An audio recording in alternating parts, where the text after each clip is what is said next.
Kitabu cha Matendo ya Mitume, sura ya 13. Neno la Mungu linasema, na huko Antiokia, katika kanisa lililokuwako, palikuwa na manabii na walimu, nao ni Barnaba na Simeon aitwaye Nigeri, na Lukio Mkirene, na Manaeni aliyekuwa ndugu wa kunyonya wa mfalme Herode, na Sauli. Basi hawa walipokuwa wakimfanyia Bwana ibada na kufunga, Roho Mtakatifu akasema, nitengeeni Barnaba na Sauli kwa kazi ile niliyowaitia. Ndipo wakiisha kufunga na kuomba, wakaweka mikono yao juu yao, wakawaacha waende zao. Basi watu hao wakiisha kupelekwa na Roho Mtakatifu, wakatelemkia Seleukia, na kutoka huko wakasafiri baharini mpaka Kipro. Na walipokuwa katika Salami, wakalihubiri neno la Mungu katika masinagogi ya Wayahudi. Nao walikuwa naye Yohana kama mtumishi wao. Walipokwisha kupita katikati ya kisiwa chote mpaka Pafo, wakaona mtu mmoja mchawi, nabii wa uongo, Myahudi, jina lake Bar-Yesu. Mtu huyu alikuwa pamoja na liwali Sergio Paulo, mtu mwenye akili. Yeye liwali akawaita Barnaba na Sauli waje kwake, akataka kulisikia neno la Mungu. Lakini Elima, yule mchawi, maana ndiyo tafsiri ya jina lake, akashindana nao, akitaka kumtia yule liwali moyo wa kuiacha ile imani. Lakini Sauli, ambaye ndiye Paulo, akijaa Roho Mtakatifu, akamkazia macho akasema, ewe mwenye kujaa hila na uovu wote, mwana wa Ibilisi, adui wa haki yote, wachi kuzipotoa njia za Bwana zilizonyoka. Basi angalia, mkono wa Bwana ujuu yako, nawe utakuwa kipofu usilione jua kwa muda. Mara kiwi kikamwangukia na giza, akazunguka na kumtafuta mtu wa kumshika mkono na kumwongoza. Ndipo yule liwali alipoyaona yaliyotendeka, akaamini, akiyastaajabia mafundisho ya Bwana. Kisha Paulo na wenziwe wakang'oa nanga, wakasafiri kutoka Pafo, wakafika Perge katika Pamfilia. Yohana akawaacha, akarejea Yerusalemu. Lakini wao wakatoka Perge, wakapita kati ya nchi, wakafika Antiokia, mji wa Pisidia. Wakaingia katika sinagogi siku ya Sabato, wakaketi. Kisha baada ya kusoma Torati na chuo cha manabii, wakuu wa sinagogi wakatuma mtu kwao na kuwaambia, ndugu, kama mkiwa na neno la kuwafaa watu hawa, lisemeni. Paulo akasimama, akawapungia mkono, akasema, enyi waume wa Israeli, nanyi mnaomcha Mungu, sikilizeni. Mungu wa watu hawa Israeli aliwachagua baba zetu, akawatukuza watu hao walipokuwa wakikaa kama wageni katika nchi ya Misri, na kwa mkono ulioinuliwa akawatoa, akawaongoza. Na kwa muda wa miaka kama 40 akawavumilia katika jangwa. Na alipokwisha kuwaharibu mataifa 7 katika nchi ya Kanaani, akawapa nchi yao iwe urithi kwa muda wa miaka kama 450. Baada ya hayo akawapa waamuzi hata zamani za nabii Samueli. Hatimaye wakaomba kupewa mfalme. Mungu akawapa Sauli mwana wa Kishi, mtu wa kabila ya Benyamin, kwa muda wa miaka 40.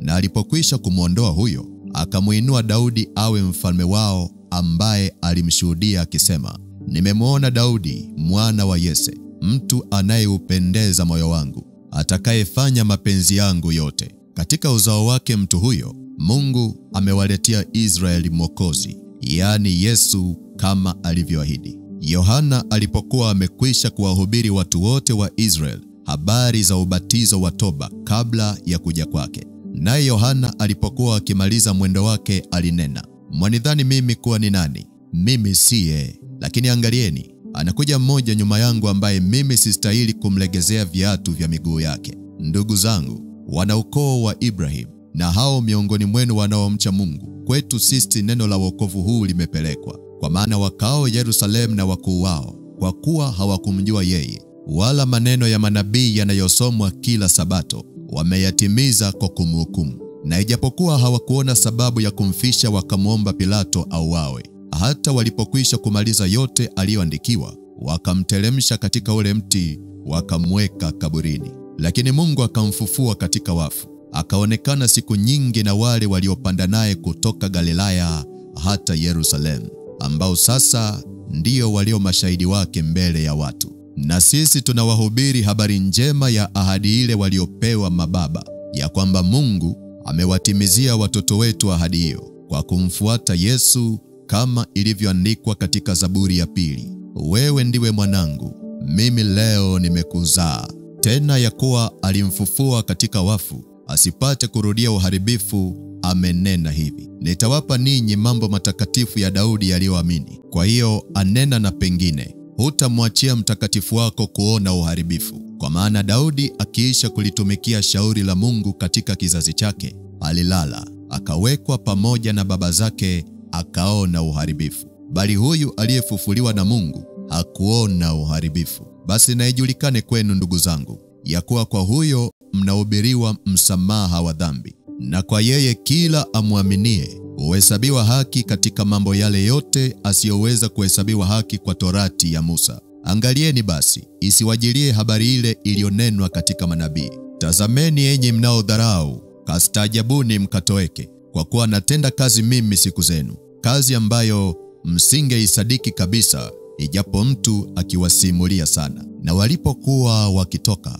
wakawasihi waambiwe maneno haya Sabato ya pili. Sinagogi ilipofumukana, Wayahudi na waongofu wataua wengi wakashikamana na Paulo na Barnaba, ambao wakisema nao wakawatia moyo kudumu katika neema ya Mungu. Hata Sabato ya pili, watu wengi karibu mji wote wakakusanyika walisikie neno la Mungu. Bali Wayahudi walipowaona makutano, wakajaa wivu, wakayakanusha maneno yaliyonenwa na Paulo, wakibisha na kutukana. Paulo na Barnaba wakanena kwa ushujaa wakasema, ilikuwa lazima neno la Mungu linenwe kwenu kwanza, lakini kwa kuwa mnalisukumia mbali na kujiona nafsi zenu kuwa hamkustahili uzima wa milele, angalieni, twawageukia mataifa, kwa sababu ndivyo tulivyoamriwa na Bwana, nimekuweka uwe nuru ya mataifa, upate kuwa wokovu hata mwisho wa dunia. Mataifa waliposikia hayo wakafurahi, wakalitukuza neno la Bwana. Nao waliokuwa wamekusudiwa uzima wa milele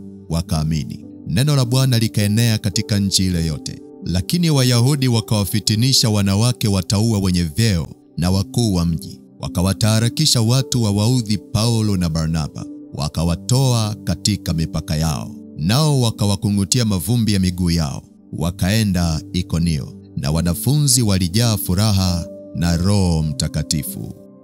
Bwana Yesu asifiwe. Katika kitabu cha Matendo ya Mitume sura ya 13, tunaenda kufanya maombi ya kushinda marafiki wa kichawi. Mungu anatumia watu kukusaidia kwenye maisha yako, lakini pia Shetani anatumia watu kukuingiza kwenye vifungo vya kiroho vinavyoharibu maisha yako. Na moja kati ya watu ambao Shetani anaweza kuwatumia kukuharibia maisha ni marafiki ulionao. Na katika siku ya leo, nimemwomba Mungu anipe hekima ya kunena ili uweze kupata kitu kitakachokusaidia. Unisikilize. Katika dunia tunayoishi, kuna nguvu za kiroho zinazotenda kazi kuamua hatima za maisha ya watu. Kwanza, kuna nguvu ya Mungu inayotenda kazi kuwafanya watu wawe na maisha mazuri ambayo Mungu ameyakusudia. Alafu kuna nguvu ya Shetani inayotenda kazi kuwafanya watu wawe na maisha mabaya na waharibikiwe kwenye kila kitu wanachofanya. Nguvu ya Mungu inatumiwa na watu wema na nguvu ya Shetani inatumiwa na watu wabaya. Sasa kwa kuwa tunaishi duniani, hatuwezi kujitenga kukutana na watu wabaya. Kwa kuwa tunaishi duniani, hatuwezi kujitenga kukutana na watu wanaotumia nguvu za Shetani, kwa sababu hata Mungu mwenyewe anapoleta mvua huwa habagui, lakini analeta mvua kwa watu wema na wabaya.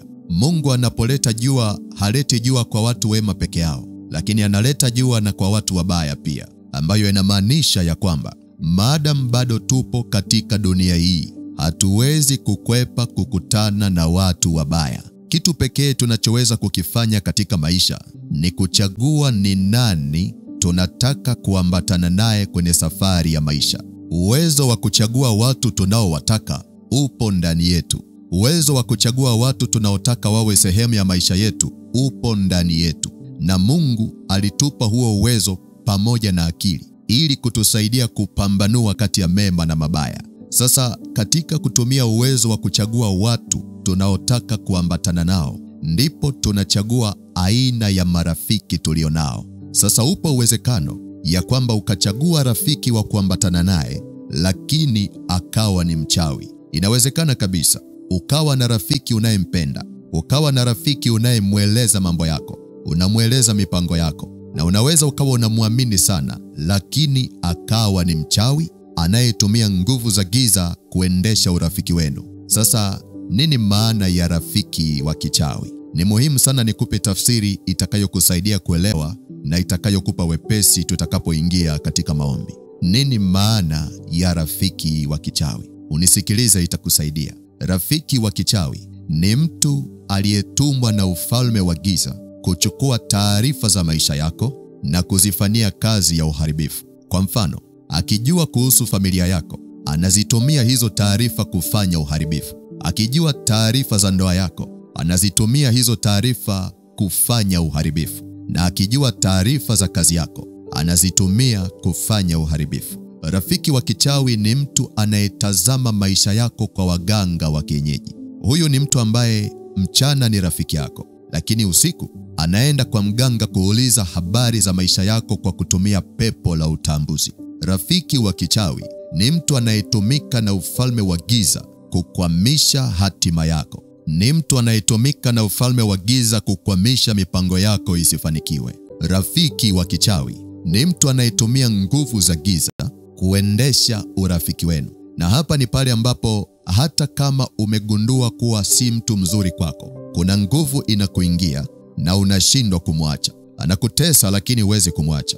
Anakuingiza kwenye hasara lakini huwezi kumwacha. Hicho ni kifungo cha kichawi kimetumika kuendesha urafiki. Bwana Yesu asifiwe. Rafiki wa kichawi ni mtu anayetumia nguvu za giza kuzimisha taa yako ya maisha ili kuifanya ya kwake iwe na mwanga zaidi. Ninaposema taa, namaanisha kibali ambacho Mungu amekupa. Ninaposema taa, namaanisha uweza wa Mungu unaokufanya ukubalike na kuwa na ustawi kwenye maisha. Kitu ambacho rafiki wa kichawi anafanya ni kuzimisha hiyo taa ili usiendelee kuonekana. Anazimisha hiyo taa ili usiendelee kuwa na significance, alafu anaihamishia kwake. Unanisikiliza? Rafiki wa kichawi ni mtu anayefurahi anapokuona umeanguka na kupoteza mwelekeo wa maisha. Inakuwa hivyo kwa sababu ndiyo kazi ya shetani: kuiba, kuua pamoja na kuharibu. Kwa hiyo unapopatwa na mabaya, kwake inakuwa ni furaha. Unapoanguka, kwake inakuwa ni furaha na mashangilio. Sasa kwa kuwa anatumiwa na shetani kama ajenti wa siri, kitu atakachokuwa anakifanya ni kwamba atakuwa anachukua taarifa za maisha yako na anazipeleka kwenye madhabahu za giza na anazitumia hizo taarifa kuyafunga maisha yako. Kwa hiyo kama ulikuwa unataka kufanya jambo kwenye maisha yako, halitafanyika tena. Kama ulikuwa na mipango kwa ajili ya maisha yako ya baadaye, haitafanyika tena. Kama kuna hatua ulikuwa unataka kupiga, hutaweza kuipiga tena. Kama ulikuwa na malengo unataka kuyafikia, hutaweza kuyafikia tena, kwa sababu taarifa zako zimechukuliwa katika ulimwengu wa roho na shetani akazitumia kukufunga. Bwana Yesu asifiwe. Bwana Yesu asifiwe. Sasa ukisoma kile kitabu cha Matendo ya Mitume sura ya 13 mstari wa 6 mpaka wa 8, maandiko yanatupa habari ya liwali mmoja anayefahamika kwa jina la Sergio. Sasa alikuwa ni mtu mwenye hekima, lakini alikuwa ameingia kwenye urafiki na mchawi bila yeye kujua. Na huyu rafiki yake ambaye ni mchawi alikuwa pia ni nabii wa uongo, maana hata ukiangalia jina lake unaona anaitwa Bar Yesu, likiwa na maana ya mtoto wa Yesu. Sasa jambo la kujiuliza ni kwamba inawezekanaje mtoto wa Yesu akafanya ushirikina? Inawezekanaje mtoto wa Yesu akafanya uchawi?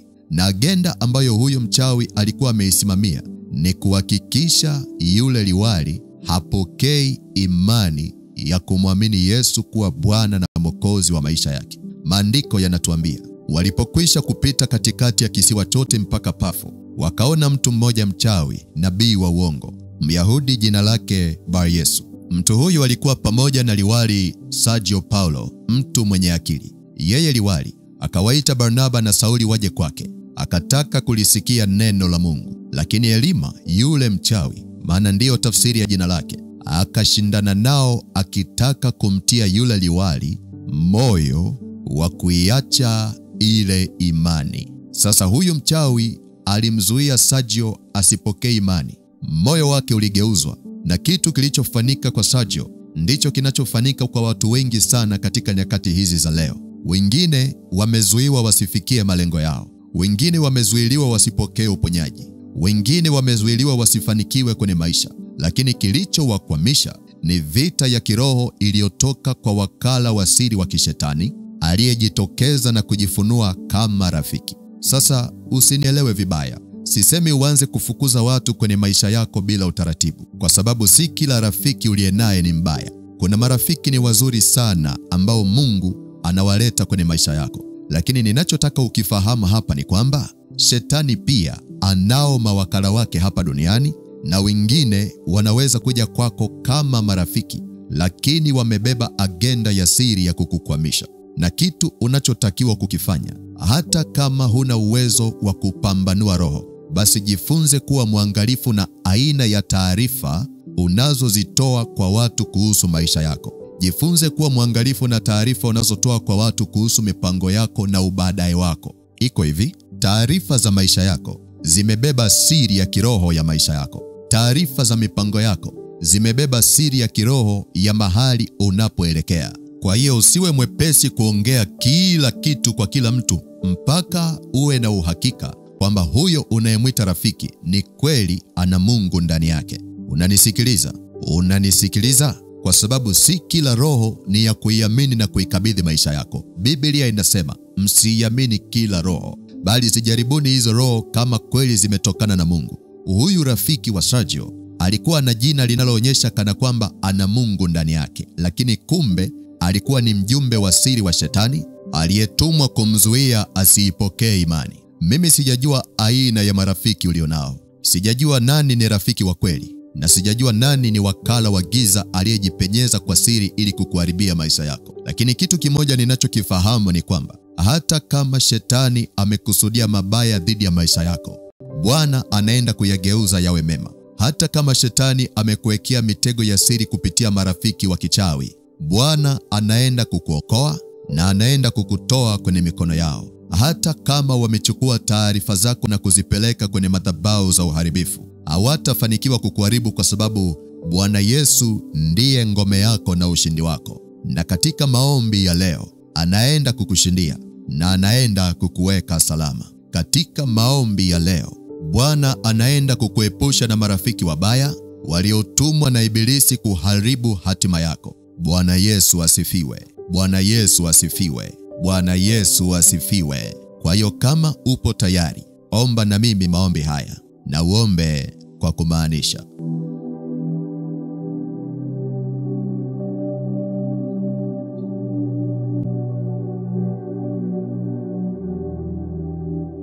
Sema: Mungu uliye hai, siwezi kuuficha udhaifu wangu mbele zako. Siwezi kuuficha upotovu wa nafsi yangu mbele zako. Nimekutenda dhambi na kupungukiwa na utukufu wako. Hata nafsi yangu inanishuhudia kwa makosa niliyofanya. Roho yangu inanishuhudia kwa kushindwa kuishi jinsi ikupendezavyo. Ninaomba unisamehe na kuniondolea makosa yangu. Ninaomba unisamehe na kuniondolea dhambi zangu. Ninaomba unisamehe na kunipa nafasi nyingine mbele za macho yako. Katika jina la Yesu. Katika jina la Yesu. Kwa maneno ya kinywa chako, nenda mbele za Mungu kwa toba na rehema. Mwambie Mungu akusamehe kwa jambo lolote unalosikia kulitubia ndani ya moyo wako. Inawezekana katika siku ya leo umemkosea Mungu kwa mawazo yako. Basi omba toba kwa ajili ya hilo. Inawezekana umemkosea Mungu kwa maneno ya kinywa chako. Omba toba kwa ajili ya hilo. Lakini pia inawezekana umemkosea Mungu kwa matendo yako. Nenda mbele za Mungu na uombe toba kwa ajili ya hilo. Eneo lolote ambalo Roho Mtakatifu anakushuhudia kulitubia, nenda mbele za Mungu kwa toba na rehema. Endelea kuomba, endelea kuomba, endelea kuomba, endelea kuomba, endelea.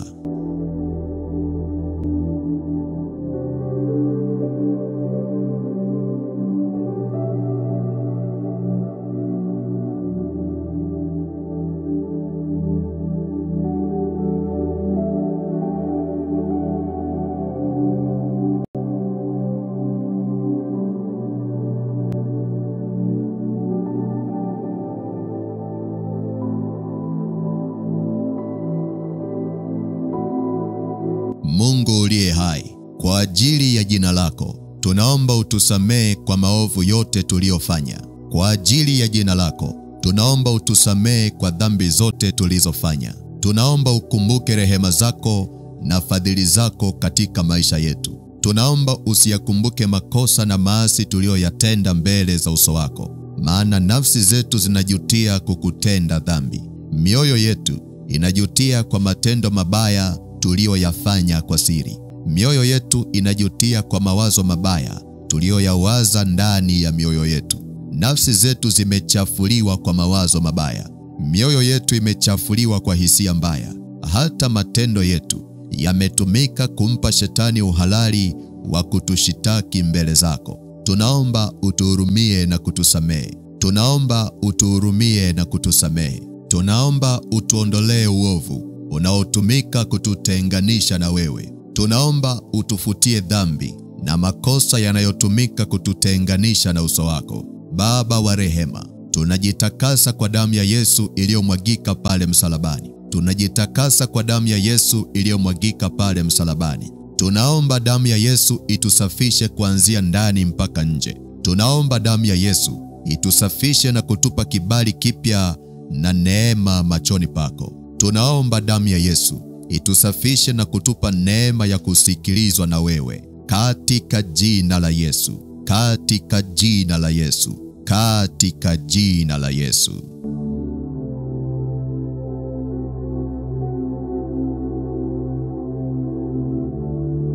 Kama umefanya toba na unasikia umepata amani, anza kutumia damu ya Yesu kujitenga na marafiki wa kichawi. Na unapoomba maombi haya, omba kwa kijumla, maana inawezekana hujui yupi ni rafiki mwema na yupi ametumwa na shetani kama ajenti wa siri. Wewe omba tu, na damu ya Yesu itaenda kufanya kazi kwa niaba yako katika ulimwengu wa roho. Tumia damu ya Yesu kujitenga na marafiki wa kichawi.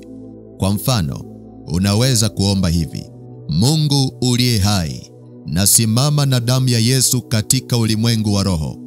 Nasimama na damu ya Yesu kwenye majira na nyakati zilizoamuriwa kwenye maisha yangu. Najitenga na marafiki wa kichawi walioingia kwa siri kwenye maisha yangu. Najitenga na marafiki wa kichawi waliotumwa kukwamisha hatima ya maisha yangu. Najitenga na marafiki wa kichawi waliotumwa kunizuia nisitimize kusudi la Mungu katika maisha yangu. Najitenga nao kwa damu ya Yesu. Najitenga nao kwa damu ya Yesu. Najitenga nao kwa damu ya Yesu. Najitenga nao kwa damu ya Yesu.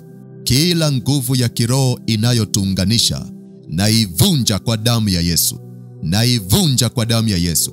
Naivunja kwa damu ya Yesu. Kila madhabahu inayoniunganisha na marafiki wa kichawi, naivunja kwa damu ya Yesu. Naivunja kwa damu ya Yesu. Naivunja kwa damu ya Yesu.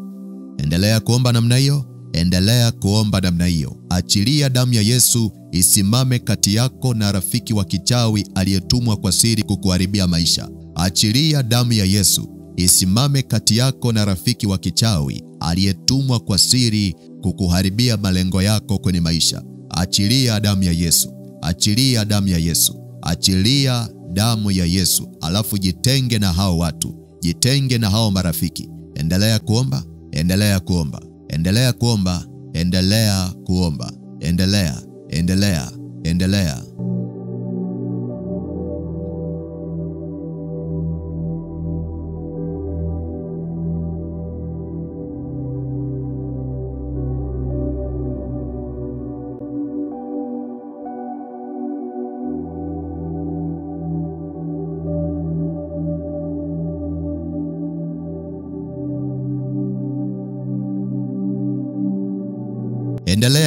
Endelea, usinyamaze.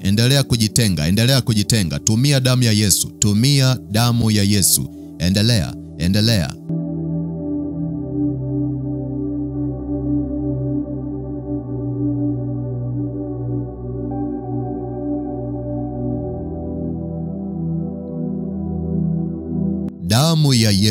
Damu ya Yesu ipite kati yako na ajenti wa siri aliyetumwa kama rafiki wa uharibifu. Kila kiunganishi cha kiroho kinachotumika kuwafungamanisha pamoja, na kivunja kwa damu ya Yesu, na kivunja kwa damu ya Yesu, na kivunja kwa damu ya Yesu, na kivunja kwa damu ya Yesu, na kivunja kwa damu ya Yesu. Kila kitovu cha kiroho kinachokuunganisha na marafiki wa kichawi, na kikata kwa damu ya Yesu, na kikata kwa damu ya Yesu, na kikata kwa damu ya Yesu, na kikata, na kikata, na kikata, na kikata, na kikata, na kikata, na kikata kwa damu ya Yesu, na kikata kwa damu ya Yesu, na kikata kwa damu ya Yesu. Nasimama na damu ya Yesu ya agano, nasimama na damu ya Yesu ya agano. Navunja kila kiunganishi cha agano la kishetani kinachotumika kukuunganisha na marafiki wa kichawi. Navunja kila kiunganishi cha kiagano kinachotumika kukuunganisha na marafiki wa kichawi, na kivunja kwa damu ya Yesu, na kivunja kwa damu ya Yesu, na kivunja kwa damu ya Yesu, na kivunja kwa damu ya Yesu, na kivunja, na kivunja, na kivunja, na kivunja, na kivunja, na kivunja kwa damu ya Yesu, na kivunja kwa damu ya Yesu. Naachilia damu ya Yesu kwenye nafsi yako, naachilia damu ya Yesu kwenye nafsi yako. Navunja agano la kiroho linalokuunganisha na maajenti wa kuzimu. Navunja agano la kiroho linalokuunganisha na marafiki washirikina. Nalivunja kwa damu ya Yesu, nalivunja kwa damu ya Yesu, nalivunja kwa damu ya Yesu, nalivunja kwa damu ya Yesu, nalivunja kwa damu ya Yesu, nalivunja kwa damu ya Yesu. Nabatilisha viunganishi vya maneno vinavyotumika kukufunga na marafiki washirikina. Nabatilisha na kuvifuta kwa damu ya Yesu, nabatilisha na kuvifuta kwa damu ya Yesu, nabatilisha na kuvifuta kwa damu ya Yesu, nabatilisha na kuvifuta kwa damu ya Yesu. Maneno ya ahadi za midomo, maneno ya ahadi za midomo yaliyotumika kukuunganisha na marafiki wa kichawi, na yavunja na kuyafuta kwa damu ya Yesu, na yavunja na kuyafuta kwa damu ya Yesu, na yavunja na kuyafuta kwa damu ya Yesu, na yavunja na kuyafuta kwa damu ya Yesu. Navunja vifungo vya zawadi za kiroho zilizotumika kukuunganisha kwenye agano la uharibifu na marafiki wa kichawi. Navunja vifungo vya zawadi za kiroho zilizotumika kukufanya mtumwa wa marafiki wa kichawi. Navunja kwa damu ya Yesu, navunja kwa damu ya Yesu, navunja kwa damu ya Yesu, navunja kwa damu ya Yesu, navunja kwa damu ya Yesu, navunja kwa damu ya Yesu. Na kutenganisha na kamba za mauti zinazokuunganisha na marafiki washirikina, na kutenganisha na zawadi ulizopokea zinazotumika kukufunga kwenye himaya yao, na kutenganisha na kukutoa kwenye mikono yao, na kutenganisha na kukutoa kwenye mikono yao, na kutenganisha na kukutoa kwenye mikono yao, na kutenganisha na kukutoa kwenye mikono yao, katika jina la Yesu, katika jina la Yesu, katika jina la Yesu, katika jina la Yesu, katika jina la Yesu. Navunja mitego ya siri iliyotumika kukukamata na kukuweka mateka kwenye mikono yao. Navunja mitego ya siri iliyotumika kukufunga na kukufanya uwe mtumwa kwenye himaya zao. Kwa damu ya Yesu iliyomwagika, kwa damu ya Yesu iliyomwagika, na kufungua, na kufungua, na kufungua, na kufungua kwa damu ya Yesu, na kufungua kwa damu ya Yesu, na kufungua kwa damu ya Yesu. Mahali popote wanapokushikilia, mahali popote wanapokushikilia, natuma moto wa Mungu lao, natuma moto wa Mungu lao, natuma moto wa Mungu lao. Wakuachie haraka, wakuachie haraka, wakuachie haraka, wakuachie haraka, wakuachie kwa jina la Yesu, wakuachie kwa jina la Yesu, wakuachie kwa jina la Yesu. Navunja vifungo vya akili vinavyotumika kukuunganisha na marafiki washirikina. Navunja vifungo vya milango ya fahamu inayotumika kukuunganisha na marafiki mashetani. Navunja kwa jina la Yesu, navunja kwa jina la Yesu, navunja kwa jina la Yesu, navunja kwa jina la Yesu. Vifungo vya hisia vinavyotumika kukuunganisha na marafiki wa kichawi, vivunjike na kukuachia sasa, vivunjike na kukuachia sasa, vivunjike na kukuachia sasa, vivunjike, vivunjike, vivunjike, vivunjike, vivunjike, vivunjike na kukuachia, vivunjike na kukuachia, vivunjike na kukuachia, vivunjike, vivunjike, vivunjike, vivunjike, vivunjike na kukuachia kwa damu ya Yesu, vivunjike na kukuachia kwa damu ya Yesu, vivunjike na kukuachia kwa damu ya Yesu. Nafungua nafsi yako iliyozuiliwa kufanya maamuzi kwa nguvu za kichawi. Nafungua nafsi yako iliyozuiliwa kufanya maamuzi kwa kulogwa. Naifungua kwa jina la Yesu. Naifungua kwa jina la Yesu. Naifungua kwa jina la Yesu. Nafungua mafundo ya kichawi yaliyotumika kufunga akili yako. Nayafungua sasa kwa jina la Yesu. Nayafungua sasa kwa jina la Yesu. Nayafungua sasa kwa jina la Yesu. Hayo mafundo ya kichawi yaliyotumika kufunga ufahamu wako, nayafungua kwa damu ya Yesu. Nayafungua.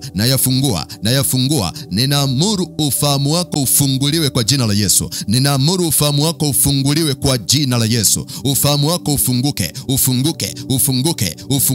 ufunguke kwa jina la Yesu. Macho yako yafumbuliwe kwa jina la Yesu. Toka kwenye hilo giza la upotevuni. Toka kwenye hilo giza la kudanganywa. Toka kwa jina la Yesu. Toka kwa jina la Yesu. Ninaamuru macho yako yatiwe nuru kwa damu ya Yesu. Ninaamuru macho yako yatiwe nuru kwa damu ya Yesu. Yatiwe nuru kwa damu ya Yesu. Yatiwe nuru kwa damu ya Yesu. Yatiwe nuru kwa damu ya Yesu. Yatiwe nuru kwa damu ya Yesu. Yatiwe nuru kwa damu ya Yesu Kristo wa Nazareti. Kwa damu ya Yesu Kristo wa Nazareti. Kwa damu ya Yesu Kristo wa Nazareti aliye hai.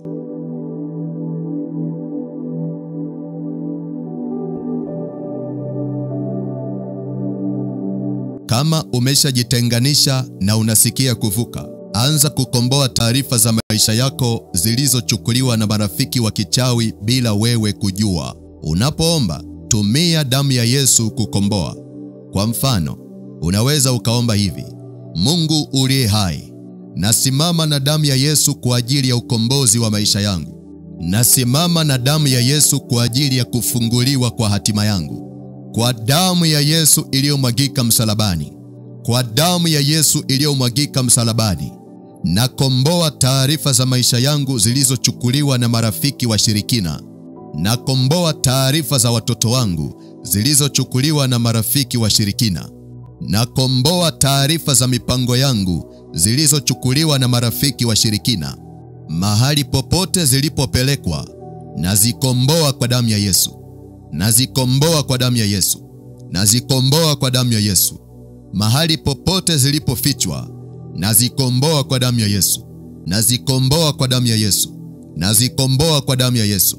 Ninaamuru nguvu ya damu ya Yesu iende kwenye maficho ya adui na kukomboa taarifa za maisha yangu. Ninaamuru damu ya Yesu iende kwenye kambi za adui na kukomboa taarifa za maisha yangu. Napeleka damu ya Yesu. Napeleka damu ya Yesu. Napeleka damu ya Yesu. Napeleka damu ya Yesu. Nakomboa taarifa zangu kwa damu ya Yesu. Nakomboa taarifa zangu kwa damu ya Yesu. Nakomboa taarifa zangu kwa damu ya Yesu. Kwa damu ya Yesu. Kwa damu ya Yesu. Kwa damu ya Yesu. Kwa damu ya Yesu. Endelea kuomba namna hiyo. Endelea kuomba namna hiyo. Endelea.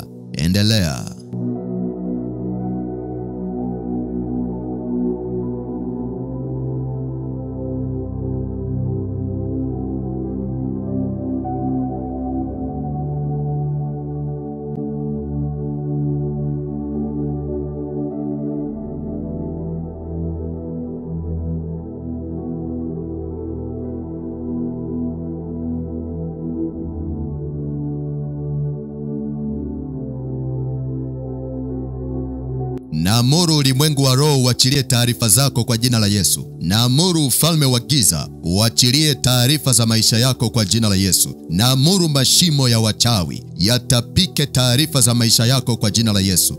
Ninaamuru mapango ya wachawi yatapike taarifa za maisha yako kwa jina la Yesu. Kwa jina la Yesu, napeleka damu ya Yesu kwenye kila kambi ya adui inayoshikilia taarifa za uzima wako. Napeleka damu ya Yesu kwenye kila kambi ya kichawi inayoshikilia taarifa za watoto wako. Shetani, sikia. Kama Yesu alivyokunyang'anya funguo, na mimi nabeba damu yake na ninakunyang'anya taarifa za huyu mtu. Achia kwa damu ya Yesu. Achia kwa damu ya Yesu. Achia kwa damu ya Yesu. Achia taarifa za maisha yake. Achia taarifa za ndoa yake. Achia kwa jina la Yesu. Achia kwa jina la Yesu. Enyi pepo wabaya, enyi pepo wabaya, mmeandika taarifa kwenye ardhi ili huyu mtu asipone. Mmeandika taarifa kwenye ardhi ili huyu mtu asifunguliwe. Mmeandika taarifa kwenye ardhi ili huyu mtu asiwe na uzao. Nafuta taarifa za uharibifu mlizoandika kumfunga. Nafuta taarifa za mauti mlizoandika dhidi yake. Na wanyang'anya taarifa za ushindi wake kwa jina la Yesu. Na wanyang'anya taarifa za kufunguliwa kwake kwa jina la Yesu. Na wanyang'anya taarifa za uponyaji wake kwa jina la Yesu. Achia haraka kwa jina la Yesu. Achia haraka kwa jina la Yesu. Achia haraka kwa jina la Yesu. Achia, achia, achia, achia, achia, achia, achia kwa jina la Yesu. Achia kwa jina la Yesu. Enyi pepo wabaya wa baharini, mmeficha taarifa za uzima za huyu mtu, alafu mkaanza kumtesa kwa magonjwa. Leo taarifa zake mnaziachia. Leo taarifa zake mnaziachia. Leo taarifa zake mnaziachia. Na waponda kwa rungu la Bwana. Na waponda kwa rungu la Bwana. Na waponda kwa rungu la Bwana. Na waponda na kuwasambaratisha kwa rungu la Bwana. Na waponda na kuwasambaratisha kwa rungu la Bwana. Na wanyang'anya taarifa za uzima wake. Na wanyang'anya taarifa za uponyaji wake kwa damu ya Yesu Kristo wa Nazareti. Kwa damu ya Yesu Kristo wa Nazareti. Kwa damu ya Yesu Kristo wa Nazareti. Navunja na kutifuatifua kila mahali taarifa za kufunguliwa kwako zilipofichwa. Nazikomboa kwa damu ya Yesu. Nazikomboa kwa damu ya Yesu. Nazikomboa kwa damu ya Yesu. Nazikomboa kwa damu ya Yesu.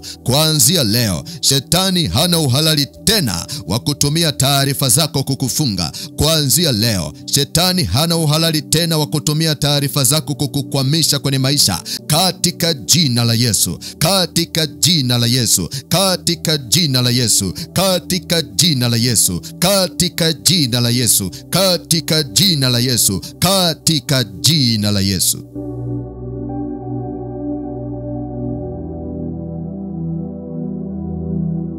Kama unasikia kuvuka, anza kujiunganisha na Yesu. Anza kujiunganisha na Yesu. Unganisha maisha yako na Yesu. Unganisha mipango yako na Yesu. Mwambie Bwana Yesu, naunganisha maisha yangu na wewe. Naunganisha nafsi yangu na wewe. Naunganisha mipango yangu na wewe. Naunganisha maono yangu na wewe. Naunganisha ndoto zangu na wewe. Naunganisha malengo yangu na wewe. Naunganisha kazi zangu na wewe. Naunganisha ndoa yangu na wewe. Naunganisha watoto wangu na wewe. Naunganisha fahamu zangu na wewe. Naunganisha hisia zangu na wewe. Najiunganisha na nguvu zako Bwana. Najiunganisha na damu yako Bwana Yesu. Najiunganisha na neema yako Bwana Yesu. Najiunganisha na fadhili zako Bwana Yesu. Naunganisha hatua zangu na wewe Bwana Yesu. Naunganisha hatima yangu na wewe Bwana Yesu. Naunganisha moyo wangu na wewe Bwana Yesu. Naunganisha uzima wangu na wewe Bwana Yesu. Ninaomba unilinde na kunihifadhi kwenye uwepo wako. Nisaidie katika kutembea kwangu, nitembee na wewe. Nisaidie katika kuishi kwangu, niishi ndani yako. Nisaidie katika kuwaza kwangu, nikuwaze wewe. Nisaidie katika mahitaji ya maisha yangu, nikushirikishe wewe. Nisaidie katika mipango yangu, nikushirikishe wewe. Ninaomba uwe kila kitu katika maisha yangu. Ninaomba uyatawale maisha yangu na kuniongoza siku zote. Katika jina la Yesu. Katika jina la Yesu. Amen. Bwana Yesu asifiwe. Kama umefanya maombi haya, napenda kukupa hongera kwa ushindi. Mungu akubariki sana kwa kusoma kitabu cha Matendo ya Mitume sura ya 13 yote. Kesho tutaendelea kusoma kitabu cha Matendo ya Mitume sura ya 14. Kwa hiyo usisahau kuandaa Biblia yako na ujiandae kwa maombi pia. Lakini kabla sijamaliza kipindi cha leo, nataka nikupe nafasi ya kuokoka. Yaani kumpa Yesu nafasi aingie ndani yako na afanike kuwa Bwana na Mwokozi wa maisha yako. Unapookoka, unapata uhakika wa kuishi maisha ya ushindi ukiwa hapa duniani. Lakini pia unapompa Yesu maisha yako, hata ukifa leo, unakwenda mbinguni. Hii ni habari njema sana ya ufalme wa Mungu katika maisha yako. Kwa hiyo kama upo tayari na unamhitaji huyu Yesu akuokoe na aliandike jina lako katika kitabu cha uzima wa milele, fuatisha maombi haya. Sema: Mungu Baba, katika jina la Yesu, asante kwa kuniwezesha kusoma neno lako siku ya leo. Ninaomba unisamehe dhambi zangu zote nilizozitenda katika maisha yangu. Ninaomba unisamehe. Bwana Yesu, ninakuhitaji katika maisha yangu. Ninafungua moyo wangu na kukaribisha uingie ndani yangu kwa uweza wa Roho wako Mtakatifu. Uwe Bwana na Mwokozi wa maisha yangu kuanzia sasa na milele yote. Ninaomba uliandike jina langu katika kitabu cha uzima wa milele. Ninaomba unitie nguvu shetani asinishinde. Ninaomba unitie nguvu majaribu yasinishinde, katika jina la Yesu. Amen. Kama umefanya sala hii, napenda kukupa hongera kwa kuokoka. Mungu akubariki sana. Tuonane tena siku ya kesho. Usisahau kuwashirikisha na watu wengine unaowapenda ili waweze kuungana nasi katika vipindi hivi vya kusoma Biblia pamoja na maombi. Kumbuka, mtu yeyote atakayeokoka kwa sababu umemtumia link, Bwana atakupa thawabu yako, kwa sababu umeshiriki pamoja nami kuwapa watu habari njema na umeshiriki pamoja nami kuwapeleka watu kwa Yesu. Nami ninakuombea baraka za Bwana. Bwana akubarikie na kukulinda. Bwana akuangazie nuru za uso wake na kukupa amani, na damu ya Yesu ikufunike na kukutunza. Amen.